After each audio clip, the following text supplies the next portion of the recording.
kita kembali lagi guys di Podsoccer TV. Kita kedatangan tamu nih, legenda timnas. Selamat siang Kakak Okto. Selamat siang abang semua. Iya, kita dari Podsoccer TV, perkenalkan Kakak Okto, saya Will. Saya Diksor, Bang Okto. Oke, siap Bang Dikso dan Bang Will. Terima kasih sudah menghadirkan saya di podcast kalian. Siap. Oke, Kakak Okto, pertama-tama bagaimana waktu perjalanan karir Kakak Okto di sepak bola? Bagaimana ceritakan, tolong Kakak Okto, pengalaman Kakak Okto, silakan. Ya, saya singkat saja cerita saya bahwa perjalanan sepak bola itu sangat saya mulai dari usia dini. Saya dibina oleh salah satu pelatih terbaik yang sudah almarhum, Bapak Willem Bolsapia. Ketika hal itu dia melihat dia salah satu pelatih yang luar biasa. Kenapa saya bilang luar biasa? Karena dia saat itu yang menjadi aspirasi saya juga, yang membawa saya untuk menjadikan saya, membina saya sampai di level di kehidupan saya untuk menjadi pemain sepak bola. Bapak Willem Bolsapia ini mendapatkan saya. Jadi dia membina saya mulai dari usia dini, naik sampai proses di mana saya berkembang menjadi pemain profesional gara-gara Bapak Bolsapia. Kebetulan juga satu angkatan sama ada Manu Wanggai, Titus Bonai, Stefi Bolsapia. Almarhum ini anaknya Stefi Bolsapia. Jadi dia menjadikan saya, mulai saya hidupnya di pasar, dia melihat saya punya talenta, disitulah dia mulai membina saya. Sehingga saya bisa menjadi pemain profesional, dikenal masyarakat, dan Asia, seperti itu. Kakak Okto, saya mau tanya sedikit ini. Awal karir Kakak Okto kan Kakak Okto main di PSMS Medan, Bapak Okto. Itu ya, siap. Awal karirnya menjadi pemain profesional itu ada di PSMS Medan. Ini agak aneh Kakak Okto. Biasanya kan orang Timur itu mainnya dari klub. Biasanya orang Papua mainnya di Papua duluan biasanya. Kalau Kakak Okto saya ngeliat perjalanan karirnya langsung main ke PSMS Medan. Bagaimana Kakak Okto sampai di Medan, Kakak Okto? Oh iya, ceritanya begini. Sebelum saya ke Medan, saya sudah punya hati untuk bermain di Persipura saat 2008. Pas jebolan dari PON Papua. Tapi yang membuat saya ke sana adalah pelatih dari Persipura, yaitu Raja Isa. Raja Isa. Mereka yang membuat saya ke sana, katanya bilang bahwa supaya saya punya mental. Saya punya training. Nanti ketika bagus baru kembali ke Persipura. Jadi sebenarnya juga saya rasa gimana ya, mau sebagai anak Papua mau bermain untuk Persipura. Tapi saat itu langsung dilemparkan keluar. Jadi saya juga kan ya bagaimanapun ya harus bilang supaya saya punya pengalaman. Dengan kan kita punya, kalau saya sendiri berpikir bahwa kita pakai jenjang. Saya dari PPLP langsung 2 tahun langsung masuk PON. PON langsung kita bermain ke Liga Pro, yaitu liga utama seperti liga divisi utama seperti ya kita tahu bahwa ISL. Karena kita sudah pakai jenjang. Tapi yang membuat saya ke sana adalah ini orang-orang ini. Jadi ya sebenarnya tuh saya punya hati untuk Persipura. Saat itu saya mau main untuk Persipura. Tapi kata pengurus itu hasil di bawah pelatih Raja Isa, mereka kasih lempar saya 2 tahun di sana, PSMS Medan. Seperti itu. Akhirnya saya bermain di PSMS Medan di tahun 2008-2009. Oke, Kakak Okto, saya mau nanya lagi nih, Kakak Okto di PSMS Medan. Pengalaman di PSMS Medan apa yang Kakak Okto ingat di waktu main di PSMS Medan? Silakan Kakak Okto. Yang saya ingat, saya diberikan kepercayaan. Jadi pemain muda datang bermain dengan pemain senior yang punya nama besar, tapi saya diberikan kepercayaan untuk menjadi starter, main di posisi wing kiri. Seperti itu, kakak. Itu tidak akan saya lupakan. Apalagi pemain debut. Kan, pemain debutan langsung main sama ya. Main sama diberikan senior itu kepercayaan. luar biasa ya, orang luar daerah lagi. Ya, itu salah Kita satu. tahu kan sepak bola Indonesia zaman dahulu itu biasa, zaman-zaman lama ya, masa-masa lalu itu kan, oh ini anak daerah pasti diutamakan. Kayak Persipura kan kebanyakan anak daerah yang main, jebolan-jebolan pon ini. Tapi kalau kebanyakan kita ngelihat ke daerah barat, kebanyakan orang daerah barat itu ada jebolan akademi, gak kayak beda sama kita di timur yang biasanya jebolan pon, jebolan apa. Tapi kakak lihat sekarang bagaimana perkembangan anak-anak di timur kita dengan yang dulu-dulu, apakah masih sama, apakah beda sama sekarang?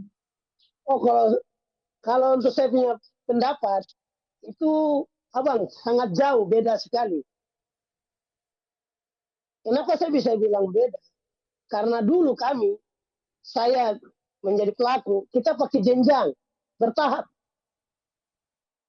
Jadi dari usia 15 tahun, 18 tahun, terus naik ke 20, 21, kita pakai bertahap. Dulu kan kita punya target, ketika kita main di contoh di PPLP, kita harus ke PON, baru kita ke Liga. Itu kan punya jenjang yang kita akan jalani.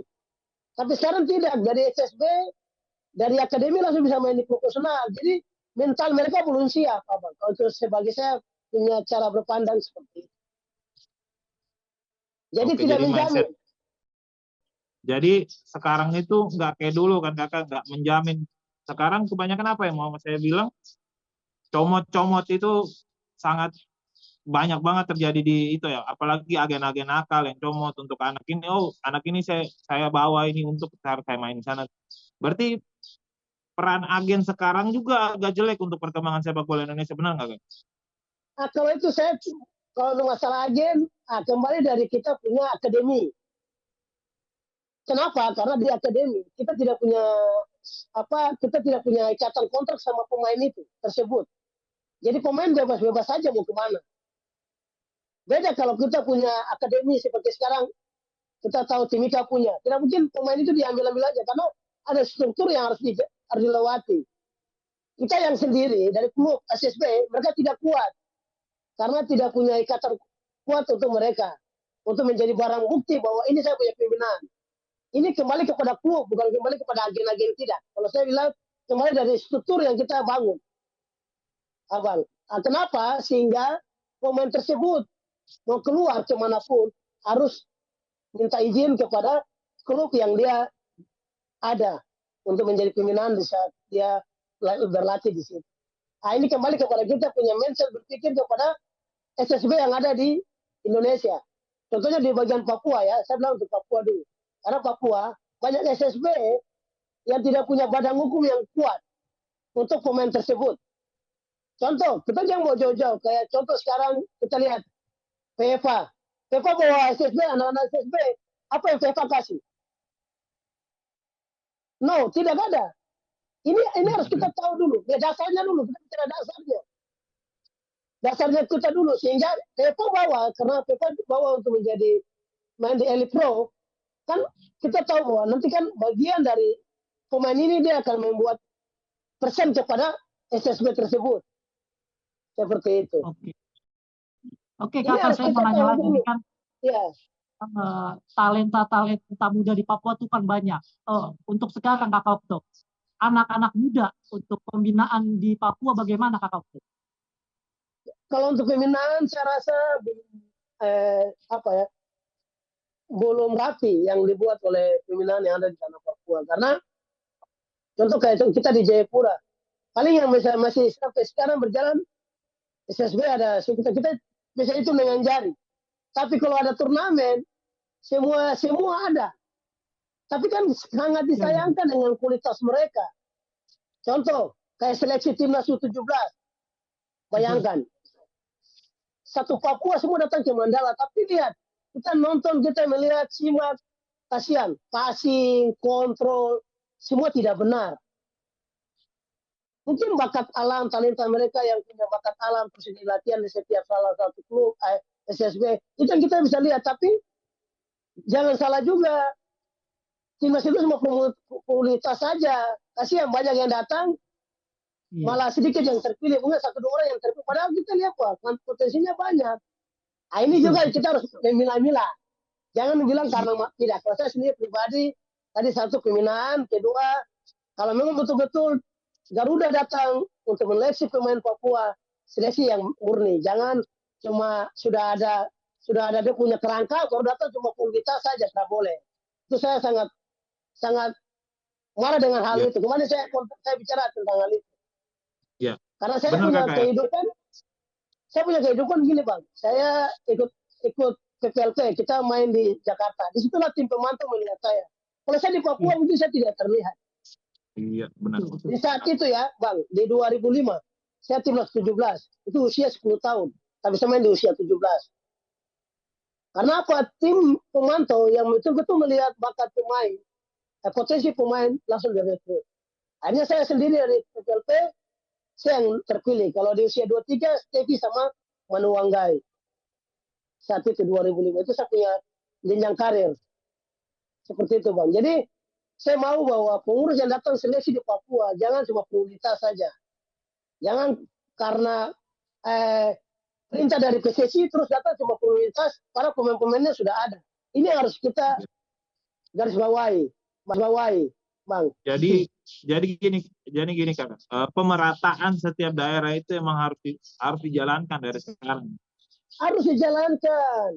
Kalau memang betul bisa dapat 10 nanti ke Jakarta baru seleksi lagi. Iya, Setiap daerah. benar. Jangan cuma Soalnya, satu terus tiba-tiba ke sana terus pulang. ya soalnya rata-rata kita di daerah timur tuh gini kak, mereka datang, oh udah ini mereka udah lihat udah ada target pergi seleksi untuk formalitas, anak ini kita bawa satu, yang lainnya itu yang saya lihat Itu terjadi yang di daerah terjadi. timur. Benar Sering sekali. banget terjadi. Sering, bukan sering. Itu saya bingung.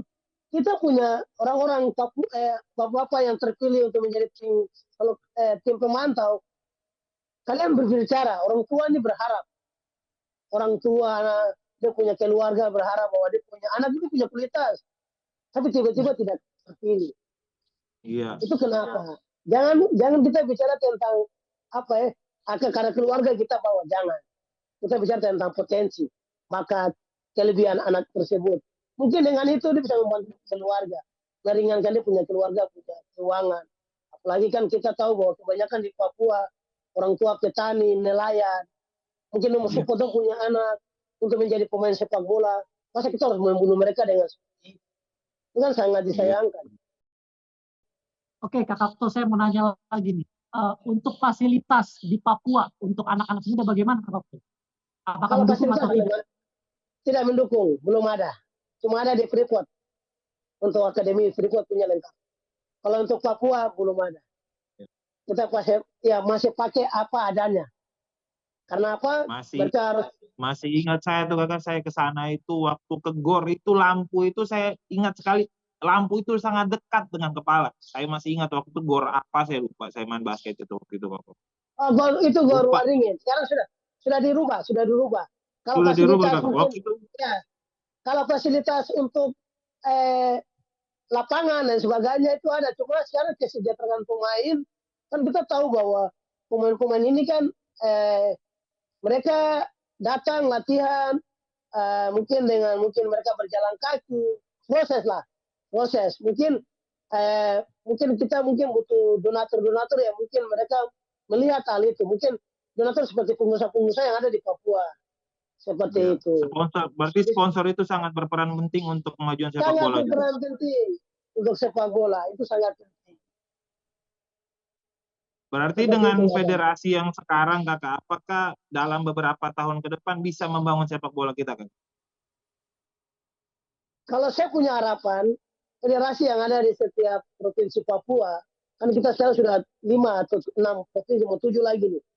Maksudnya setiap ASPO, ASKA, mereka harus memilih hal ini tentang turnamen-turnamen yang ada di Papua, di mana saja. Tapi intinya perhatian itu sangat penting untuk hal ini. Sangat penting. Oke, kakak, saya mau nanya lagi kakak. Untuk euforia masyarakat Papua untuk sepak bola yang sekarang bagaimana di sana kakak? Euforia tetap masih ada. Karena kita tahu bahwa Persipura sekarang di Liga 2. Kemarin kita tahu tim Badai dari PSBA yang datang ombes di eh, Lukas NMB, euforianya luar biasa. Kerinduan untuk bagaimana tim Persipura kembali ke Liga 1. Itu harapan, karena ya kita tahu bahwa Persipura adalah tim legend, tim besar yang ada di Indonesia. Itu harapan penuh dari masyarakat Papua untuk kembali. Nah, sekarang kita minta dari yang tadi kita kembali kepada donatur-donatur untuk bagaimana melihat hal ini. Sponsor ya. Ada satu pertanyaan untuk Kak Okton. Selama berkarir tidak pernah merasakan main di Persipura, benar nggak? Itu benar. Itu benar. Itu bagaimana perasaan kakak-kakak pertama kali ingin main di Persipura, tapi selama berkarir akhirnya tidak pernah membela Persipura, gimana tuh guys? Iya, pertama memang rasa kecewa tentang hal itu. Yang kedua, saya berpikir sebagai pemain sepak bola bahwa tanpa di Persipura di luar juga saya bisa hidup dan saya bawa nama baik Papua. Dan itu yang saya sudah tidak jadi masalah. Yang penting apa yang saya harapkan tapi tidak tersampai. Biar saya berkarir di luar tapi di belakang saya tetap level anak Papua, anak Persipura yang bisa mengarungi lewat bermain di sepak bola di luar Papua, tapi tetap saya bawa nama baik Papua. Itu saja yang mungkin saya bisa sampaikan. Oke, Kak Okto, kita kan sekarang nih lagi melihat perjuangan timnas kita, timnas senior. Menurut Kak Okto, pandangan Kak Okto melihat timnas senior sekarang bagaimana, Kak Okto? Silakan. Kalau untuk saya luar biasa untuk timnas saat ini ya, di bawah asuhan Sintayong sebelumnya. Karena Sintayong orangnya tegas dan disiplin. Contoh saja, pemain-pemain yang ketahuan keluar malam, itu langsung dicoret, tidak diajak kompromi. Itu luar biasa, dan perubahannya luar biasa untuk sepak bola. Karena apa? Kadang-kadang kita pemain lokal dengan pemain diaspora, sekarang kita pemain lokal harus berusaha untuk dapat posisi inti untuk starter. Bayangkan. Dulu kan kita mau kemana saja bebas, tetapi kita tahu kita starter. Tapi sekarang dia rubah sepak bola Indonesia luar biasa Sintayong. Dan saya mengikuti luar biasa dengan dia punya latihan, dengan dia punya perubahan-perubahan sepak bola di Indonesia. Dia membawa perubahan besar untuk sepak bola Indonesia. Jadi kita pemain lokal berusaha untuk bersaing. Nah, itu saya bilang luar biasa. Soalnya kalau selama ini selamat tinggal. Kau duduk di bench. Soalnya selama ini kita pemain lokal kita tuh apa kakak? Selalu berada di zona nyaman ya. Oh saya udah begini, udah dapat sekian ini, saya nggak mau naik lagi. Padahal ya bisa melampaui itu, bisa setara. Soalnya bisa saja, soalnya saya yakin bisa banget. Contoh kalau kita kenapa saya bilang bisa, Bang Kurniawan, Bang Rocky Putrai, Bung Salosa bisa membuat sesuatu yang berubah. Kan kita punya kemampuan, bisa. Jantung kepada pemain itu karena apa? Tidak punya mental yang kuat. Iya. Berarti balik lagi ke mindset awal pikiran pemain itu sendiri kakak. Berarti dia emang mindsetnya udah saya begini. Berarti mindsetnya harus dirubah pemain-pemain kita yang sekarang mulai dari akademi mindsetnya harus dirubah. Benar, dari pembinaan itu. Supaya ketika dia dapat. Kakak, saya mau nanya lagi kakak. Sekarang kan kita akan menghadapi Piala Asia U20. Kakak Okto pasti melihat ya pertandingan kemarin dicoba. Menurut Kakak Okto persiapan untuk U20 bagaimana? Karena kita bakal main di Cina tanggal 13 ya Kak Okto. Kalau saya sendiri melihat sebagai pemain bahwa Indra Safri luar biasa. Maksudnya dia punya pengalaman. Dia pelatih yang mengerti tentang bagaimana usia-usia tersebut. Usia 19 dia juara, usia 20 dia bisa. Jadi Indra Safri adalah arsitek yang luar biasa. Dan saya tidak mengeragukan Indra Safri, pelatih Indonesia yang punya karisma untuk melihat ini. Dan dia mampu bisa mengatasi besok di Cina dengan materi pemain yang dia sudah siapkan. Seperti itu sih. Itu berarti piala nggak penting, yang penting pembinaan ini terus jalan, terus berkembang. Benar. Ada target tersebut Iya. yang kita siapkan. Jangan kita pikir juara itu kedua, Iya. ketiga dan ke belakang. Intinya pengalaman mental mereka terbentuk sehingga ke senior mereka bisa bersaing dengan apa yang terjadi dalam sebuah tim. Itu maksud yang saya mau sampaikan. Karena kita juara, nanti ke senior kita jadi pemain cadangan. Nah, itu yang harus kita pikir baik-baik. Iya.